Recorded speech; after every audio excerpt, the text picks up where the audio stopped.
Bienvenido a Geopoder Actualidad. Hoy es lunes, día 4 de marzo del año 2024 y nos vamos a Estados Unidos. Hoy la actualidad nos lleva a la campaña, a la pre-campaña, mejor dicho, electoral que tenemos en Estados Unidos. Ya saben ustedes que se están celebrando las primarias y bueno, pues todo es campaña ya en los Estados Unidos, pre-campaña. Todo es pre-campaña ya de cara a esos comicios que tendrán lugar a finales de este año 2024. Saludamos a José Papí. ¿Qué tal, José? ¿Cómo estás? Muy buenas. Queridos Xavi, queridos amigos, ¿cómo estáis? Bueno, José, unas elecciones que se presentan muy interesantes. Trump liderando pues prácticamente todas las encuestas de cara a ser candidato y de cara también a las propias elecciones. Y bueno, lo comentábamos también antes de empezar, José, y es que hay rumores incluso que apuntan a la posibilidad de suspender las elecciones en Estados Unidos por la injerencia rusa, ¿no? Una de estas mamarrachadas que hemos leído en Twitter y en estas redes que han empezado a circular por distintos medios, ¿no? Pues por Twitter, por Instagram y por estos sitios donde a veces también aparecen estas noticias tan alocadas. Pero bueno, en cualquier caso sería de coña marinera si esto ocurre finalmente, José. Bueno, analizamos cómo está la situación porque ha habido 17 estados donde se han realizado primarias. Bueno, pues prácticamente Trump ha ganado en todas, quitando Washington.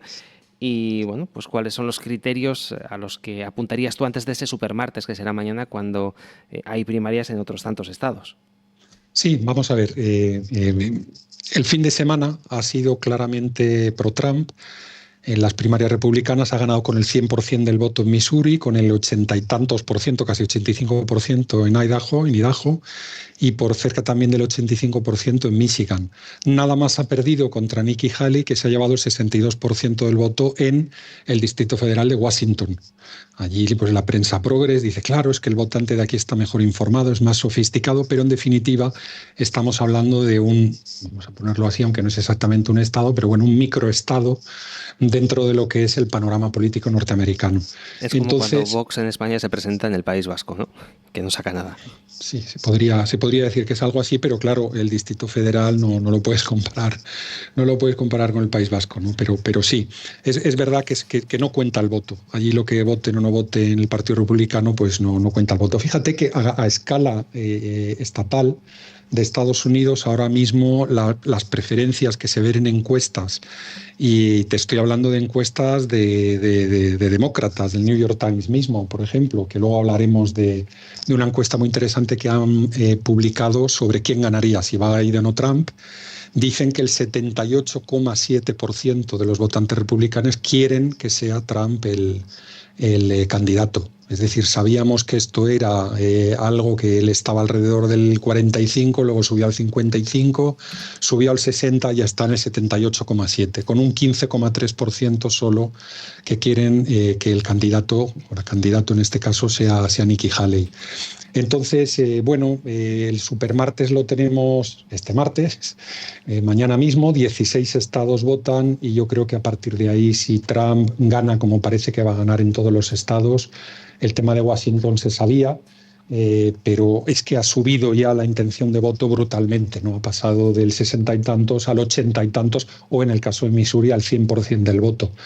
Entonces, mañana sabremos si los republicanos quieren que Trump sea su candidato y a partir de ahí lo único que queda para que Trump no sea el candidato sería pues que este tema de, como dicen en inglés, del legal fair, de las 91 causas judiciales que tiene abiertas Donald Trump o cualquier otra operación que hiciera los bajos fondos de norteamericanos, las cloacas del Estado, el Estado profundo, como decía Antonio García Trevijano, pues a partir de ahí veríamos si ya no podría pasar algo para que Trump no fuera el candidato. Pero desde luego lo que es en la película de las primarias, la película ya mañana ya vamos a saber si ya ha tocado su fin esa película, ya solo quedan las películas de una operación del Estado profundo, como decía, o alternativamente que se engancharan varias causas judiciales que lo inhabilitaran como candidato. Pero ahora mismo la verdad es que el pescado está ya vendido. Quizás sería interesante, Xavi, que analizáramos, y yo siempre sabéis que elijo la encuesta que sea más contraria, ¿no?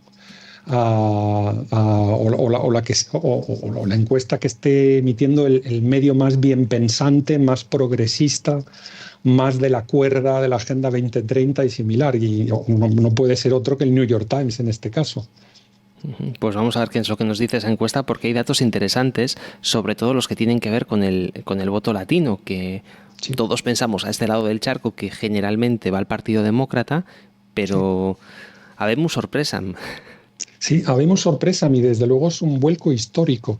Es un vuelco histórico el encontrarse, bueno, nos dice la encuesta en general, que Trump le lleva 4 puntos a Biden. Insisto que esto no es la Fox, ni el Epoch Times, ni nada derechoso o nada pro-republicano, que estamos hablando del New York Times.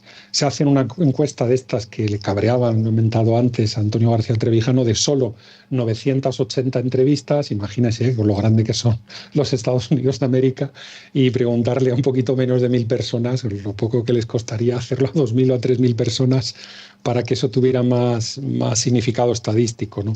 Pero bueno, dejando eso a un lado, nos encontramos con lo que tú dices, es el sorpresón. Trump ya pasa a Biden en la intención de voto hispano y está con un 46 frente a un 40. En el caso de la etnia blanca es de un 53 a un 40, y en el caso de la gente de color, los negros, estamos hablando de Trump solo un 23 frente a un 66% de Biden. Cuando veáis que las cifras que os doy no suman 100, es que luego hay gente que todavía se lo está pensando o que no sabe.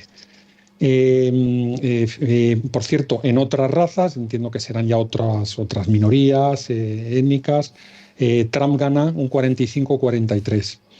Entonces, bueno, tenemos algo muy claro, ya sabemos a dónde va el voto blanco, ya sabemos a dónde va el voto hispano. Esta es la gran noticia, o el gran criterio, mejor dicho, que podríamos aportarle a todos nuestros seguidores. Y es interesante porque en esa propia encuesta se ha hablado siempre de teorías de la conspiración y demás. Pues fíjense que un tercio de los norteamericanos siguen pensando que a Donald Trump le hicieron tongo en las elecciones del año 2020. Esto lo pregunta el New York Times. Insisto que no es un oscuro think tank republicano en algún oscuro estado pagado por oscuros capitalistas y demás. No, no, el New York Times. Un tercio de la población norteamericana opina que le hicieron tongo a Trump en las elecciones del 2020. Yo lo dejo ahí para los que en Europa cortapegan y cortarrepiten lo que ellos traducen con el Google Translate de los periódicos progresistas norteamericanos. Parece que hay otra película en la mesa, por lo menos en la mente de aquellas personas, ¿no? Hablábamos de cómo cuando Trump le daba caña a los países de la OTAN que no pagaban el correspondiente 2% de su PIB en gasto de defensa, y él decía, pues oye, que se aguanten si les invade Rusia y demás. Bueno, es natural porque está hablando a su parroquia, pero es que su parroquia quiere escuchar lo que quiere escuchar y su parroquia piensa lo que piensa. Es muy fácil aquí desde Europa, con nuestros 300.000 muertos en el frente ucraniano-ruso, mientras agitamos el vino, hacemos cenitas y decimos que vamos a la ópera, que les estemos dando lecciones a los norteamericanos, pero ellos tienen su política, tienen sus representantes y ellos se lo guisan y ellos se lo comen. Y allí los que quieran salir elegidos tienen que jugar a eso, no jugar a contentar a la gente, insisto, que agita el vaso de vino, va a la ópera y luego se traga 300.000 muertos en el frente ruso-ucraniano. Entonces, bueno, yo creo que es interesante que veamos que hasta la gente que más odia a Trump da a Trump como victorioso en un enfrentamiento con Biden, y que ese vuelco en los hispanos, que ya lo habíamos observado como en las elecciones del 2020, Trump, quiero recordar de memoria, me puedo estar equivocando, había llegado a un 38% del voto hispano, ahora mismo ya está en un 46% y subiendo, por lo que parece. Este es el criterio, yo creo, más importante. Y el miércoles, porque esto será el supermartes, pues bueno, acabará muy tarde para nosotros los europeos, pero el miércoles ya tendremos en la mesa claramente cuál es el candidato del Partido Republicano, y a partir de ahí solo una trapisonda extraordinaria, como las que comentaba antes, podrían apartar a Trump de la carrera.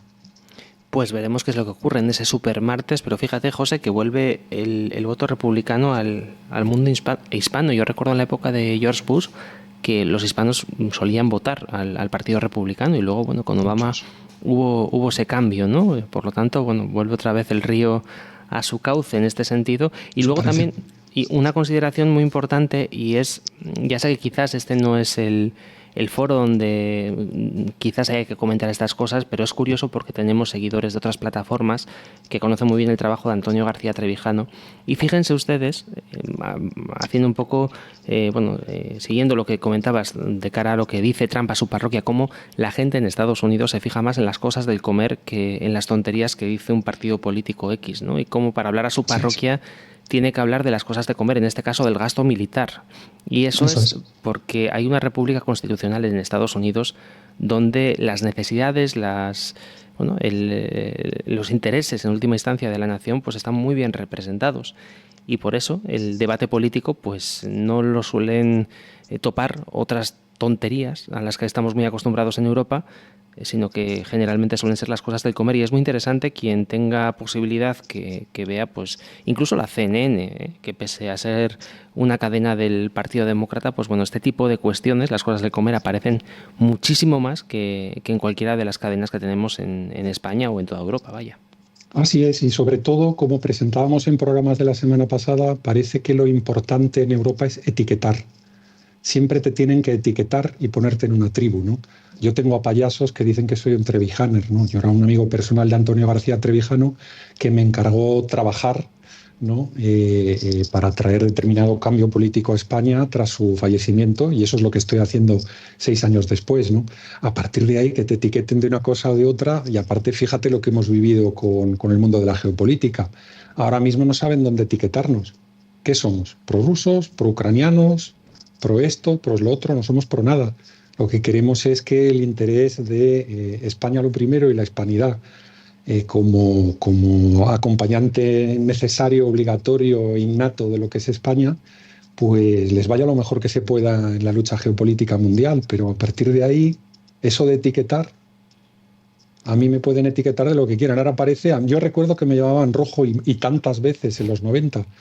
Ahora me llaman facha. Y bueno, luego me llamarán otra cosa, es igual. Ustedes sigan etiquetando y mientras tanto el mundo sigue su camino, como por ejemplo, y lo hemos comentado aquí, un 30% de caída de la inversión extranjera en China. Bueno, pues eso está muy bien. A todos los que le han pagado el máster al hijo en Stanford, en Harvard, en la London School of Economics, que se traigan al niño de vuelta que le están pudriendo el cerebro.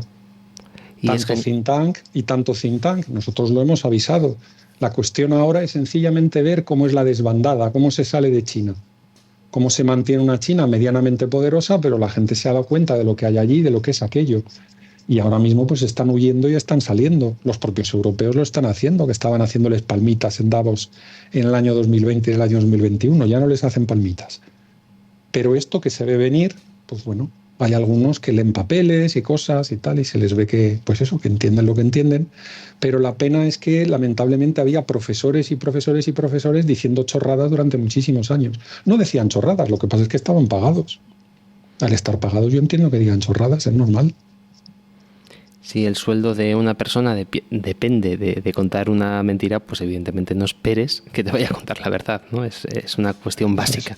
Eso es. En fin, José, vamos a dejar nuestra página web, geopoder.net. Es una página web donde cada viernes ofrecemos para nuestros suscriptores pues contenido VIP, contenido en formato televisión, contenido con criterios mucho más elaborados que estos que traemos diariamente con noticias de actualidad, criterios más de fondo, como dices tú, y que vienen con tu aval, el aval de una persona que lleva 30 años trabajando en el comercio internacional, una persona que lleva 30 años también en el mundo académico, en cuestiones internacionales, por lo tanto, un aval más que importante. Además, hay que recordar que no nos paga ningún gobierno en lo que hay. Tenemos pues unos medios muy humildes, José, y nosotros simplemente pues contamos cuentas, mejor dicho, lo que ves y lo que tu propia experiencia profesional pues bueno ha dejado en esa mochila que viene siempre cargada de buenos criterios, ¿no? Invitamos a toda la gente a que entre en geopoder.net, a que forme parte de nuestra comunidad y que disfrute cada viernes de esos programas que además cuestan muy poquito dinero, ¿eh? Por 5 euritos al mes puedes tener todos esos criterios. Fíjate, José, qué barato, y el oro que cuestan estos criterios que ofrecemos pues diariamente y sobre todo los viernes aquí en Geopoder. Pues aquí seguiremos, desde luego. Ya anunciamos y contamos, porque habíamos creado este canal, que era para compartir criterios que estábamos analizando continuamente en nuestras vidas profesionales Y bueno, pues oye, no cuesta nada. Si diariamente tenemos que hacer este esfuerzo, pues compartirlo con amigos. Así que encantado de hacerlo y aquí seguiremos. Un abrazo. Un abrazo a todos y hasta mañana.